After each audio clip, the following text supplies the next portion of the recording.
Fajar belum sempurna menyingsing saat Damar, pendaki muda dari Solo, menapati jalur Candi Ceto menuju Puncak Lawu. Di sela kabut tipis, ia mendengar bisikan aneh yang tak berasal dari temannya. Suara itu lirih, seolah memanggilnya ke jalur yang lebih sepi di sisi hutan lebat. Temannya Dito tidak mendengar apa-apa dan menatapnya dengan bingung.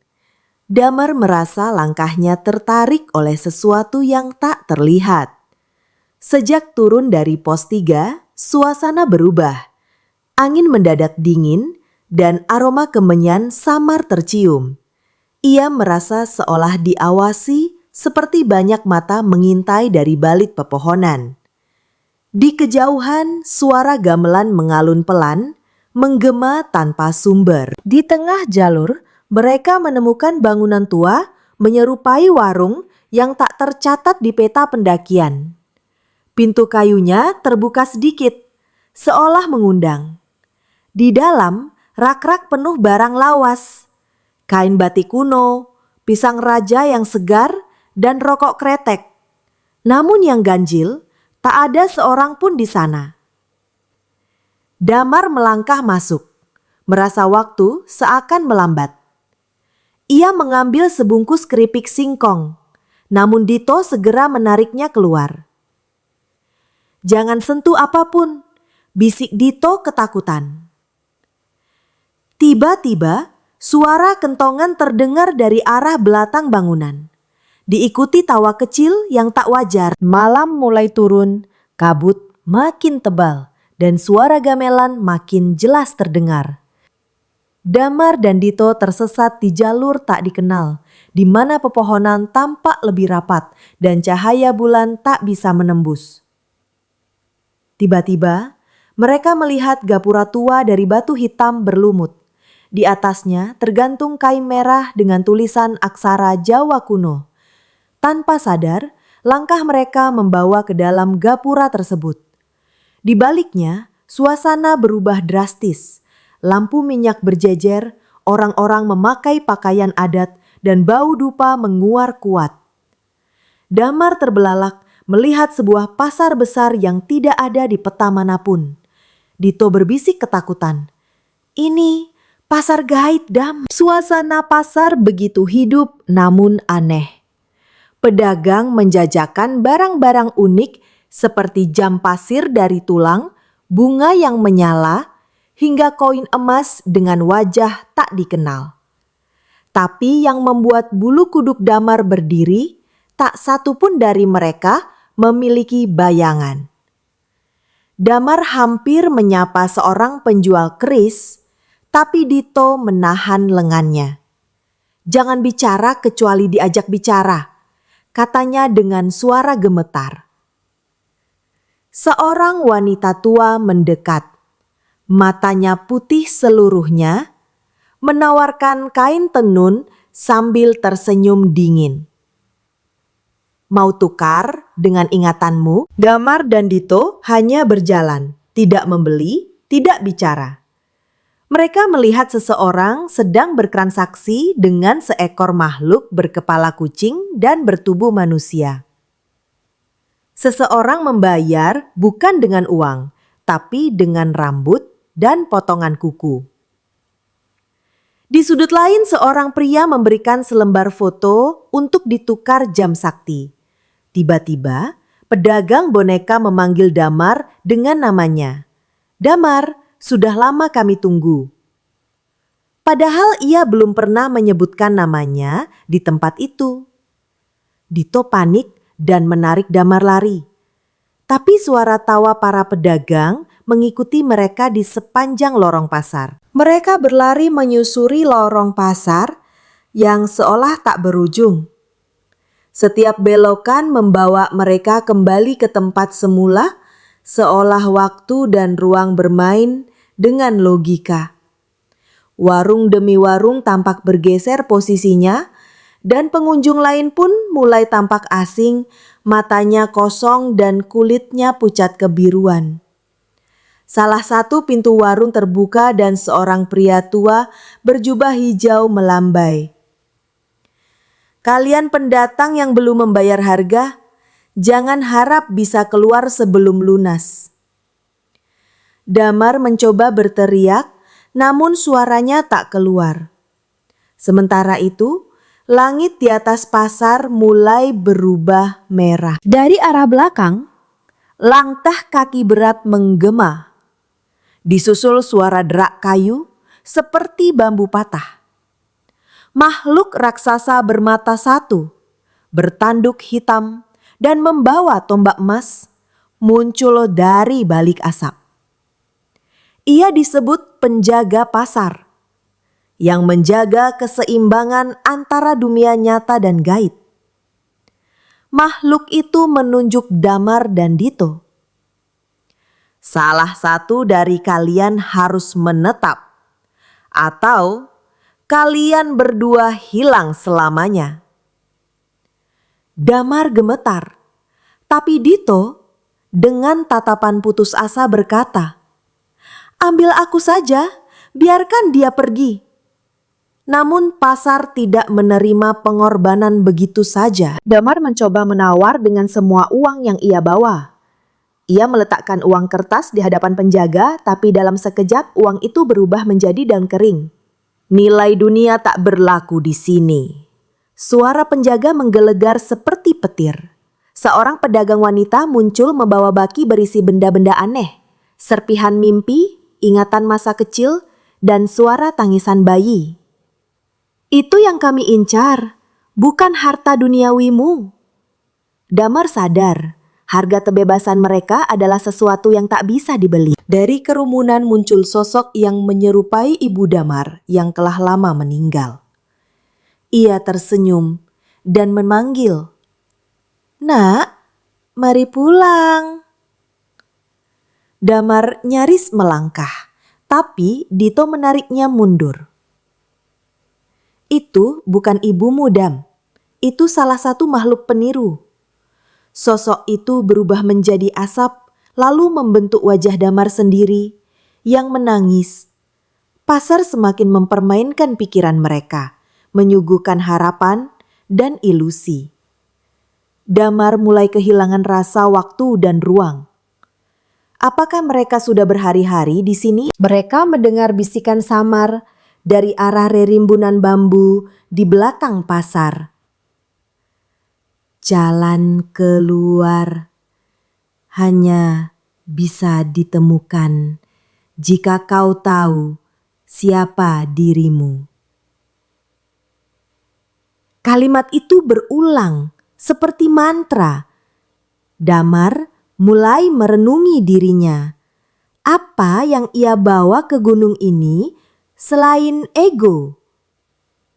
Di antara belantara pasar, mereka menemukan jalan kecil ditutupi akar dan dedaunan.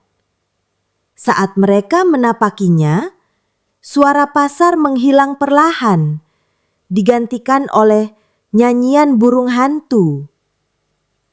Tapi Damar tahu, pintu menuju dunia nyata belum benar-benar terbuka. Saat melewati jalan sempit di balik bambu, Damar menyadari satu hal aneh. Bayangannya tak lagi mengikutinya. Dito masih punya bayangan, tapi Damar tidak.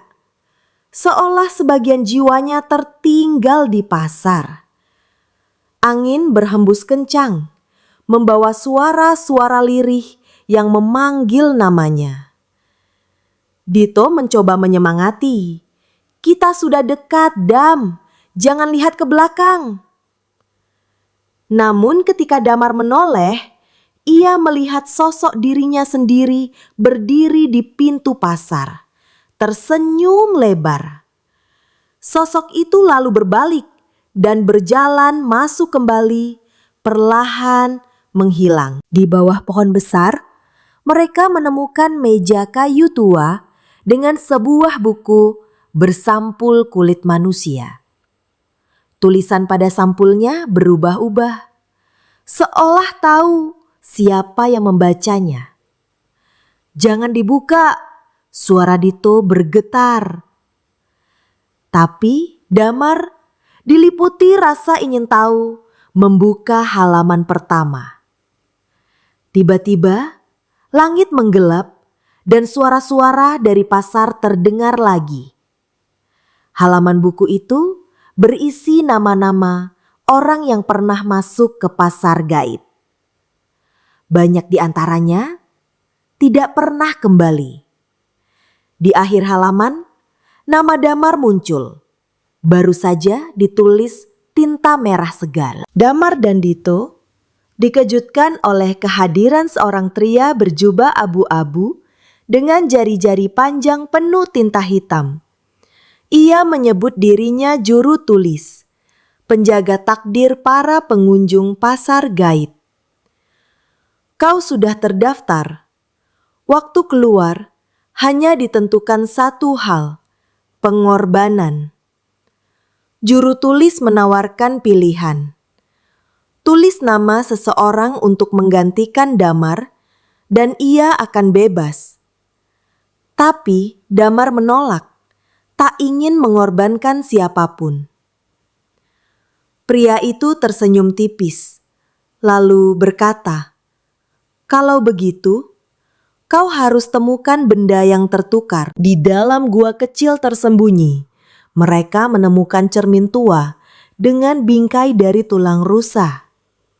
Saat Damar menatapnya, cermin tidak menampilkan wajahnya, tapi menampilkan masa lalu, saat ia membuang janji pada ibunya sebelum meninggal. Ia berjanji tak akan pernah mendaki sendirian. Cermin itu pecah seketika, dan pecahannya membentuk simbol aneh di tanah. "Ini bukan sekadar perjalanan fisik, Dam," kata Dito pelan. "Pasar itu menguji jiwa kita, bukan tubuh." Di kejauhan petir menyambar, seolah dunia gaib mulai marah. Saat melewati sungai kecil, tangan-tangan pucat muncul dari dalam air, mencoba meraih kaki Damar. Mereka seperti roh-roh yang gagal kembali, tertahan antara dua dunia. Dito menarik Damar sekuat tenaga, menyelamatkannya dari jeratan tangan-tangan itu. Di seberang sungai, seorang anak kecil berdiri sambil menangis. "Aku tertukar," katanya pelan. Damar mendekat dan anak itu menunjukkan sebuah kalung kayu, sama persis seperti yang pernah Damar punya saat kecil. Tapi ia tak ingat pernah ke sini. Anak kecil itu ternyata adalah cerminan jiwa Damar saat masa kecil, yang tertinggal karena trauma dan janji yang dilupakan. Pasar tidak hanya ada di luar, tapi juga dalam dirimu. Bisik suara tak kasat mata. Untuk keluar, Damar harus menerima masa lalunya. Ia memeluk anak kecil itu, dan tiba-tiba tubuhnya bergetar. Kabut mengelilingi mereka, dan sebuah pintu batu muncul dari tanah. Dito berkata, "Kita semakin dekat." Tapi suara dari balik pintu memperingatkan. Setelah ini, hanya satu yang bisa keluar. Pintu batu terbuka, memperlihatkan lorong panjang penuh dengan wajah-wajah orang yang mereka kenal. Ibu Damar, guru Dito, bahkan teman-teman lama. Semua tersenyum palsu, mencoba menahan mereka. Suara dari dalam lorong berkata, "Siapa yang paling layak untuk kembali?" Damar dan Dito saling menatap. Tahu ujian ini adalah tentang ego dan kasih. Dito maju duluan, tapi lorong menolaknya. Damar pun melangkah, dan lorong membentuk jembatan cahaya. Ternyata ia yang telah berdamai dengan dirinya yang diterima keluar. Dito memeluk Damar, matanya berkaca. Kalau aku tak keluar, titip salam untuk ibuku, katanya tenang. Damar ingin menolak, tapi lorong perlahan menutup. Sebelum pintu batu menghilang, Dito melemparkan sesuatu. Sebuah koin aneh dari pasar. Saat pintu tertutup, Damar kembali berada di tengah hutan lawu. Tapi langit berbeda. Waktu terasa berjalan jauh. Ia sendirian, namun membawa beban yang tak bisa ia jelaskan. Koin dari Dito masih hangat di tangan, berdenyut seperti jantung. Setelah keluar, Damar menemukan jalur pendakian telah berubah. Pos-pos pendakian hilang, dan pohon-pohon tak lagi dikenalnya. Ia turun gunung, tapi semua terasa asing. Di bawah, sebuah papan kayu bertuliskan, "Selamat datang di Desa Lawu Baru, tahun 2049. Waktu telah berlalu 20 tahun. Damar, yang merasa hanya semalam di pasar gaib, telah meninggalkan dunianya. Ia bertanya-tanya, apakah dunia yang ia masuki ini nyata? Ataukah ia masih berada di dalam pasar, hanya pada lapisan yang lebih dalam? Di rumah tua peninggalan ibunya, Damar menemukan sepucuk surat di bawah bantal yang seharusnya telah hilang. Surat itu dari Dito, ditulis dengan tinta merah. Jika kau membaca ini, berarti kau lolos. Tapi aku masih di sini, jadi jaga dunia kita. Surat itu bergetar dan terbakar perlahan, menyisakan koin pasar yang kembali muncul di telapak tangannya. Koin itu kini bercahaya, menunjukkan simbol pasar dan satu lubang kecil di tengahnya. Damar menyadari, rahasia pasar gaib belum sepenuhnya berakhir. Sejak keluar dari Gunung Lawu, Damar mulai melihat hal-hal yang tak kasat mata. Ia bisa melihat bayangan-bayangan samar yang mengintai di balik pepohonan, atau mendengar langkah kaki tanpa wujud. Setiap malam, suara gamelan dari pasar gaib terdengar makin dekat. Ia sadar, koin yang dibawa dari pasar membuka mata ketiganya. Dunia nyata dan dunia gaib kini saling bertumpuk di matanya. Ia tak lagi bisa membedakan yang hidup dan yang terperangkap. Koin itu tak sekedar tanda, tapi juga kutukan. Damar bermimpi berada kembali di dalam pasar. Tapi pasar itu sepi. Hanya ada suara Dito dari kejauhan. Waktu di sini terbalik, Dam. Aku belum mati. Aku menunggumu. Setiap malam mimpi itu terulang. Dan setiap pagi ia bangun dengan mata merah. Ia mencatat mimpi-mimpi itu. Menyusun peta berdasarkan lorong-lorong yang dilihat dalam tidur. Semakin lengkap petanya, semakin dekat ia merasa pada jalan kembali ke pasar. Tapi tiap garis peta, ia harus membayar dengan kenangan yang hilang. Seseorang mendatanginya. Seorang lelaki tua berjubah hitam, memperkenalkan diri sebagai penjaga dunia nyata. Ia mengingatkan Damar bahwa batas antara dunia gaib dan nyata semakin tipis. Karena ia membawa koin itu keluar. Dunia bisa runtuh jika pintunya terbuka lagi. Ia memberi peringatan terakhir. Jangan pernah kembali ke pasar, kecuali siap kehilangan segalanya. Tapi Damar hanya diam, karena hatinya sudah menetapkan tujuan. Menyelamatkan Dito apapun harganya. Dunia yang ia tinggalkan sudah tak lagi berarti. Damar kembali naik ke Gunung Lawu. Kali ini seorang diri, membawa peta mimpi dan koin pasar. Ia tahu jalur biasa tak akan membawanya ke sana. Maka ia mencari celah antara waktu dan kesadaran, jalan yang hanya terbuka di saat fajar dan senyap. Saat kabut menyelimuti lereng, suara gamelan kembali terdengar. Ia menutup matanya, mengikuti irama, dan tiba-tiba langkahnya berhenti.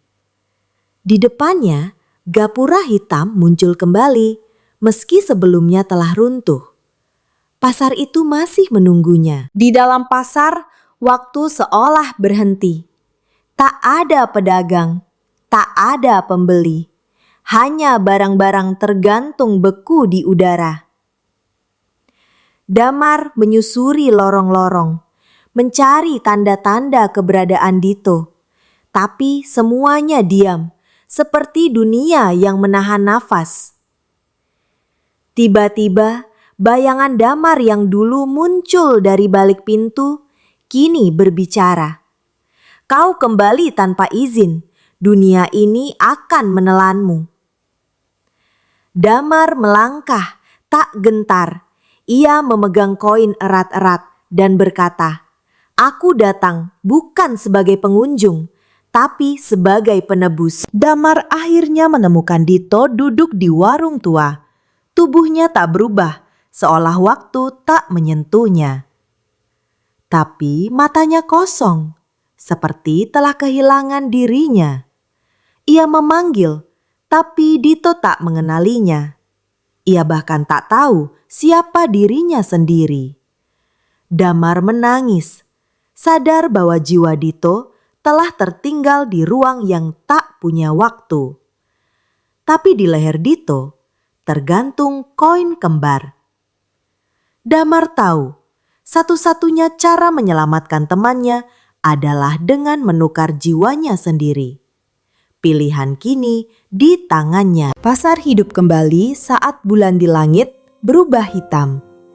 Para pedagang bermunculan melingkari Damar dan Dito.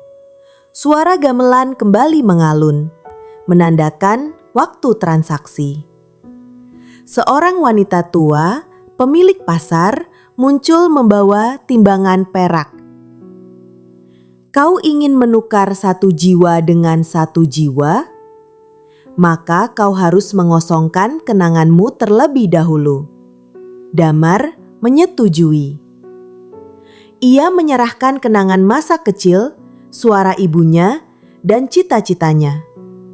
Dalam timbangan, nilainya cukup untuk melepaskan Dito. Damar terbangun di tengah hutan, tapi tak ingat siapa dia. Ia hanya punya nama Damar, tertulis di potongan kain yang dikalungkan Dito di lehernya.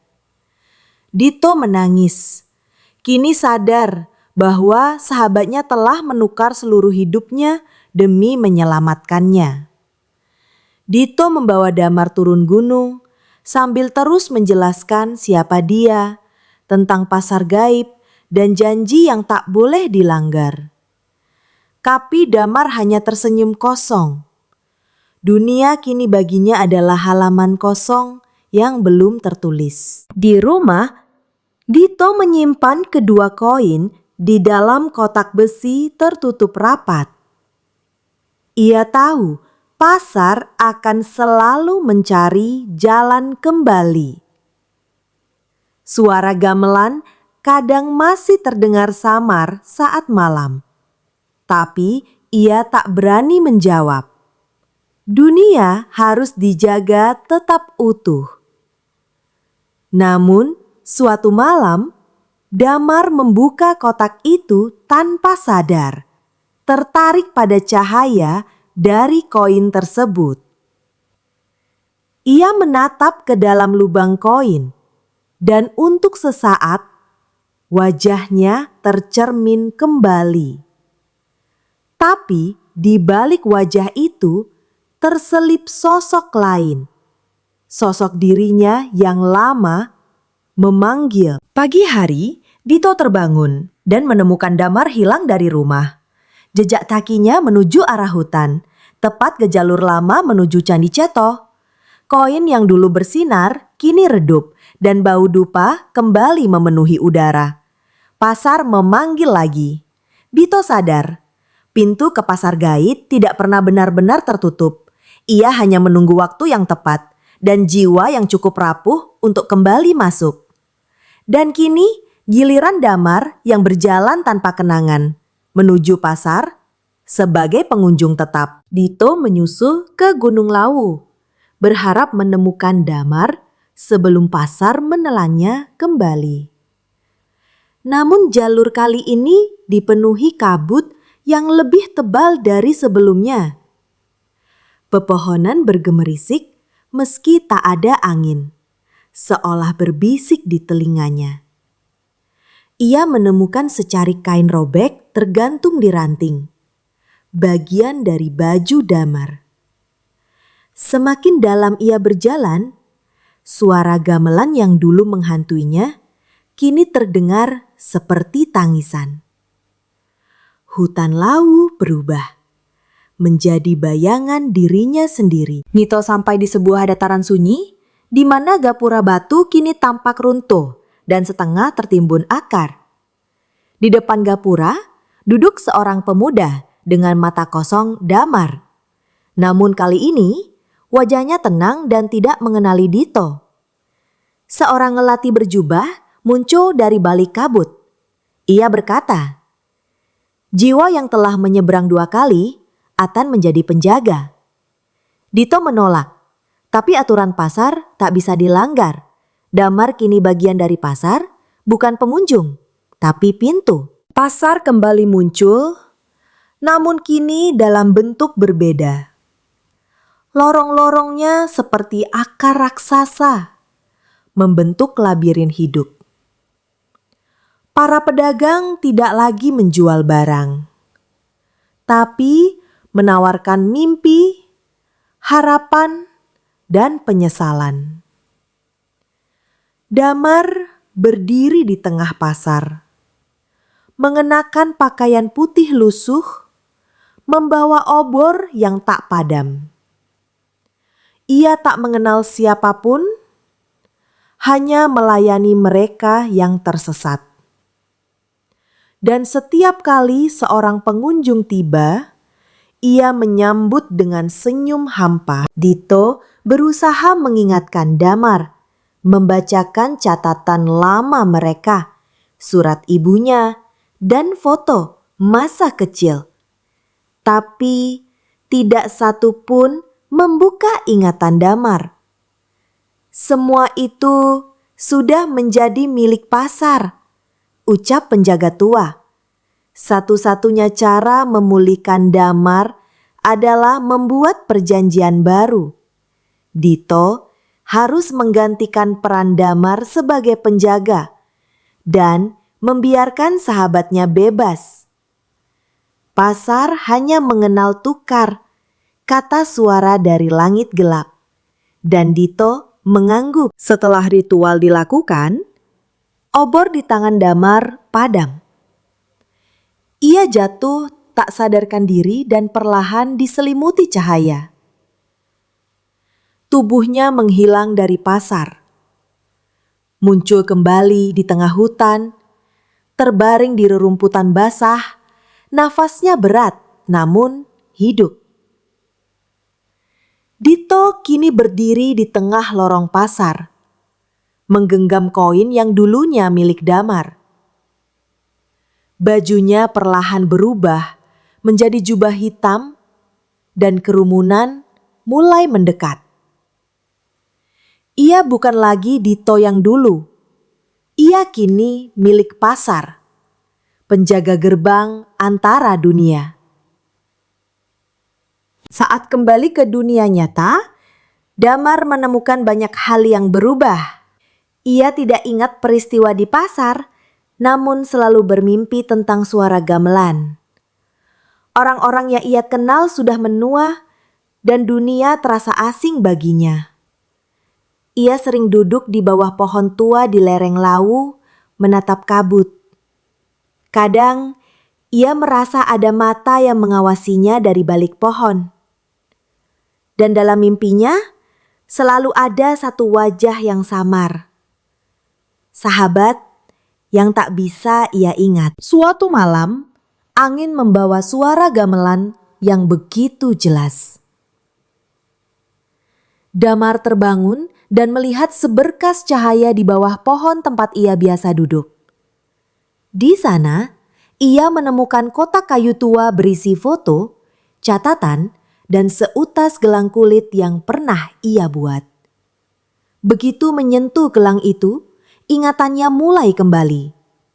Tentang perjalanan ke pasar, tentang Dito, dan tentang pengorbanan yang telah terjadi.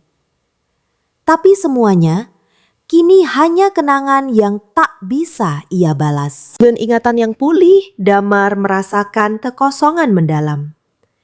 Ia mendengar panggilan dari pasar, bukan sebagai korban, tapi sebagai penjemput. Ia tahu pintu selalu terbuka bagi mereka yang tahu jalan kembali. Ia mendaki lagi.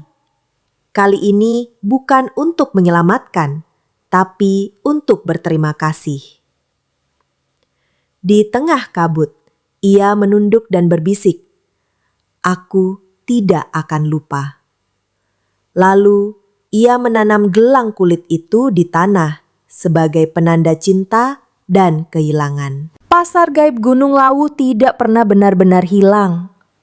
Ia hanya menunggu, membuka diri saat kabut cukup tebal dan waktu cukup sunyi. Bagi mereka yang haus, putus asa, atau terlalu dalam menyelami diri sendiri, pasar akan memanggil. Ia bukan tempat untuk membeli atau menjual.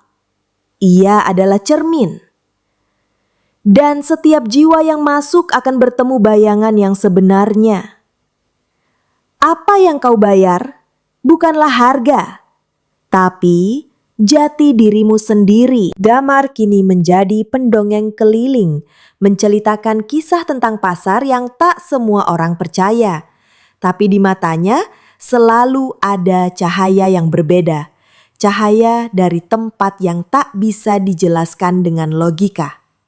Dan saat bulan purnama muncul tepat di atas Gunung Lawu, mereka yang duduk di dekat api unggun kadang mendengar gamelan halus jauh di ketinggian. Sebab pasar itu masih ada, menunggu.